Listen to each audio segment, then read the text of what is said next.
Hey everybody, welcome to Obscurities in Miniatures, and it's been a while, but it's time for another Pinups of Death box from Kingdom Death. Yeah, we built a couple, but I haven't found the model I wanted to start painting yet, so it's time to start getting back into business and putting these ladies and gentlemen together here. So, I have no idea which box is which. There's a certain specific model I'm looking for, and hopefully she's in this, and if she's not, then it's back to the garage to find the other box. Now, most of these models were available originally individually during the Kickstarter campaign and the multitude of openings of the backer kit, but considering how many people have been fed up with the delays of this game, chances are if you see a model here today that you like, you might have a good shot at picking them up online for a reasonable price, and I'm assuming that someday in the far-flung future we will see all this stuff available individually actually through the Kingdom Death store. Now you'll notice there's quite a few 50mm bases in there. That's because Adam Poots went wild and gave us a bunch of big pinups, just because. First, let's take a look at all of the paper stuff. So we've got extra cards in here. We've got things I'm throwing. We've got okay. Well, I know I found the right box because we've got a little mini poster of the Screaming God armor kit. That's the one I was looking for, so hooray! And that's because I just finished painting the non-pinup version, but I already painted the resin pinup version some time ago, so we'll take a look at those in a little bit. Anyway, let's find out who else is in this package. Alright, so it looks like we've got the pinup dung beetle ball, the Goblin Queen, the non-David Bowie Goblin King, I can't think of his name. The dude with the pistols. Dude, what is your... I can't think of it. Not the Huntsman. There is the other Screaming God armor to go with the female one. The Dancer. The other Dancer, I think these are both supposed to be the Dung Beetle pinups. The actual Dung Beetle. And then the female version of that male guy whose name I could not remember. Let's get you two out of the way, and let's see what we have in store for us on these sprues. So like I said, most of this stuff is going to be available at some point or another via Kingdom Death or online if you want to go looking around for it. Dragon Goblin. Okay, that's our fancy pants boy not wearing any pants. Here is the Beetle Knight. So you can see this is a 54mm pinup. She's going to actually go on a monster-sized base. You can use her instead of the Dung Beetle that's included in the game. The male Dung Beetle Dancer. I'll have to get out some of the actual versions of these models as well to show you guys. And you'll notice that all of these so far have been on their own individual sprues as well. Dragon Goblin Female. Now this is a big one. This is the male pinup alpha armor collector scale. So that's the dude with the big fur coat. He's got a lot of parts. That's pretty substantial, and this was basically a bonus freebie toss in because why not? Where's his head? There's his head. Yeah, I ain't going to be able to paint these to justice, but I'm still going to do it anyway. Alright, and then we get into all of the more basic stuff. And a random lantern that's just floating around here. That's going to be a problem. Alright, here's the Manhunter. I thought it was the Hunter. Manhunter. Okay, so there's the male one. And he's got quite a lot of parts there. Wow. And a nice little scenic base topper. And over here we have the pinup female Screaming God armor. That is the one I've been looking for.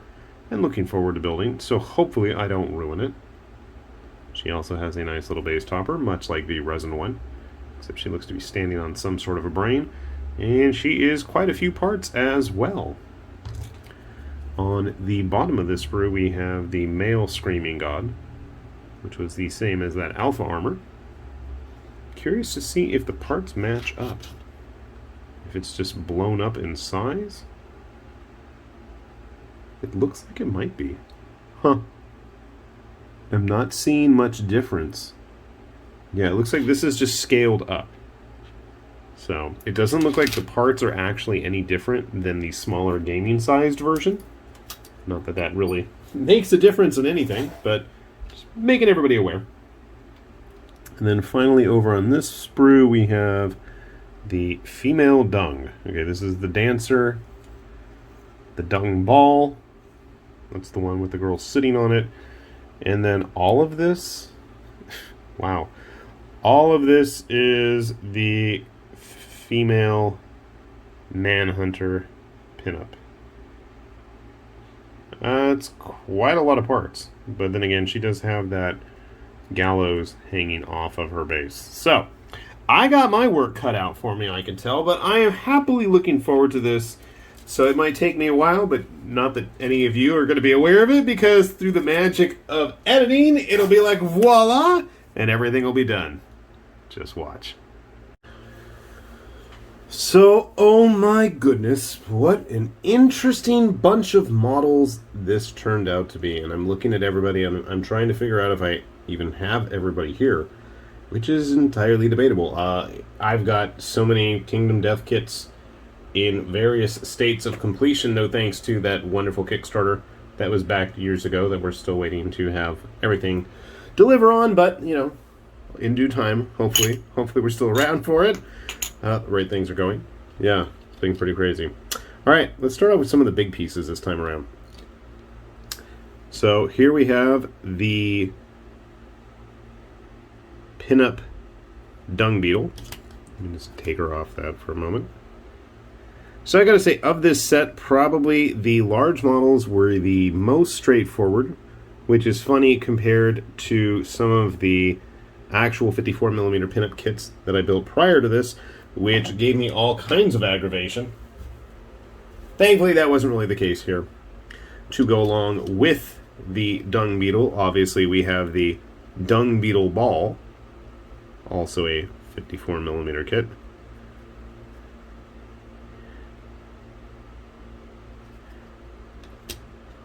Thankfully, with the 50mm bases, if you wished to use these in lieu of the actual models, if you have the expansions, that is totally doable, which I may end up trying at one point. To go along with the dung beetle theme, we have the dung beetle dancers. If I can maneuver my way across all the other models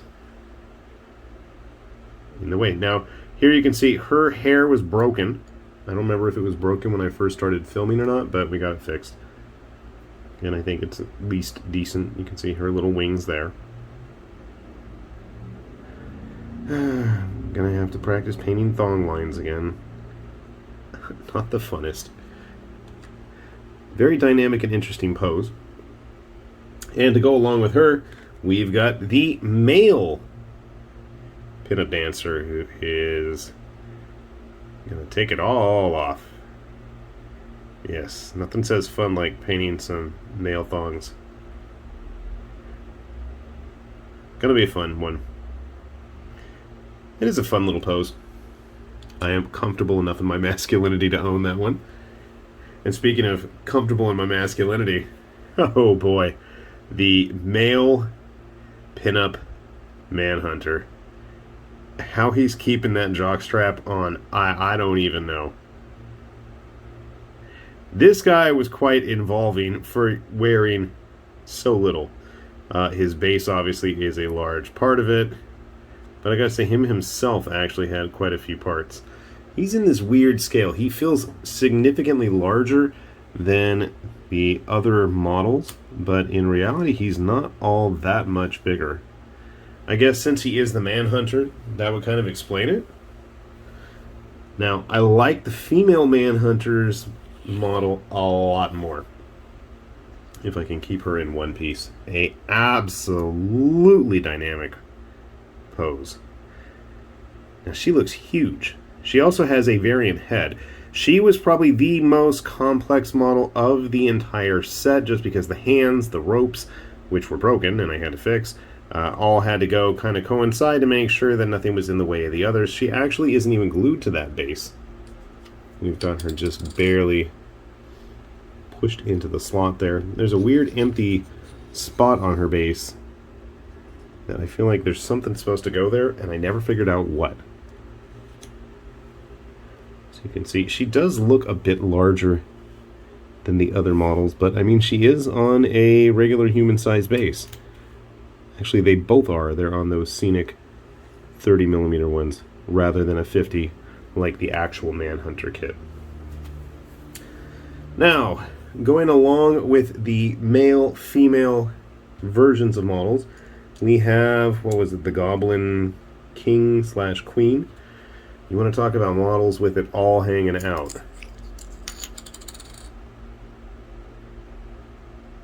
The feathers are pretty cool. Fancy sword, pretty cool. Pulling down what little they're wearing. Oh yeah. It's going to be a fun one. She seems rather tall as well.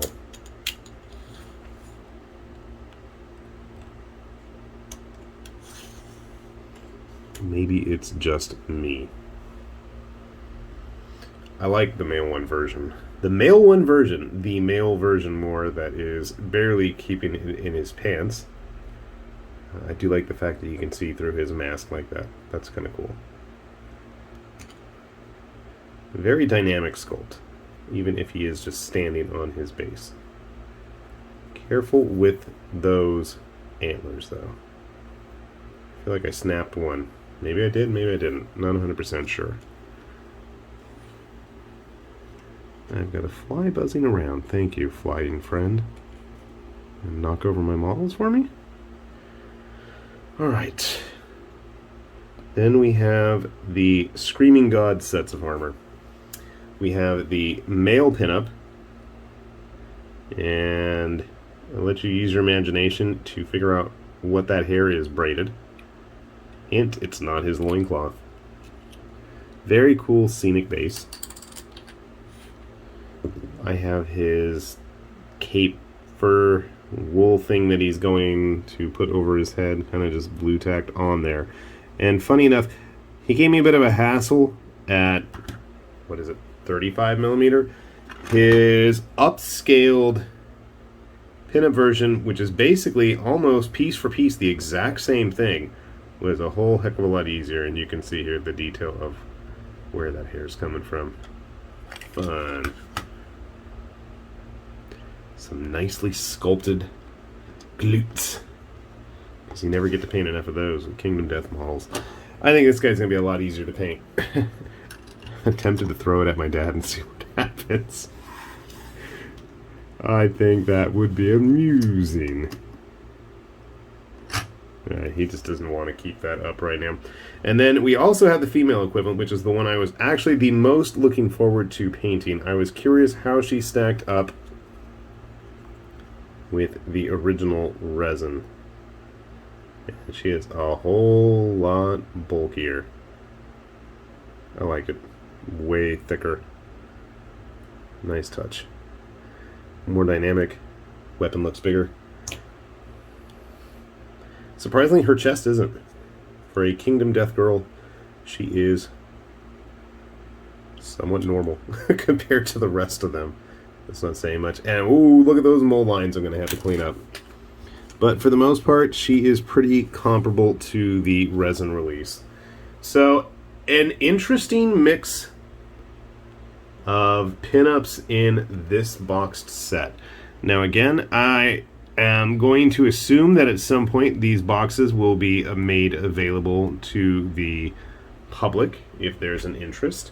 I also believe that a lot of this stuff is going to end up getting sold separately as well. So if there's an individual model that strikes your fancy, that might be a fun one to try experimenting on or trying something different with, there's definitely some interesting choices in all of these pinup boxes, especially if you're wanting to try some of the larger 54mm pieces as well. Worst case scenario, there's always eBay in the night market if you want to take a look in those locations. It seems that there's always people willing to unload these figures, but I can't guarantee you're going to get it at a price anywhere near as comparable as what we paid back in the day in the Kickstarter. So do your due diligence. Keep your eyes peeled for those deals. Maybe you'll come across some. Hell, maybe I'll come across them and pass them on to you guys if you're feeling brave and adventurous and wanting to try painting something completely out of your usual. I know I am going to be looking forward to painting the men from this box. I had warned everybody, and it absolutely is going to happen. It should be interesting. So we'll put a link down below to the Kingdom Death website. If you haven't had a chance to check that out, please do so. There's always some interesting models there going for exorbitant amounts of money if you're into that kind of thing. With that said, this has been High Lord Tamberlane with Obscurities in Miniatures, saying thanks for watching, and we will see you back here soon. Bye-bye.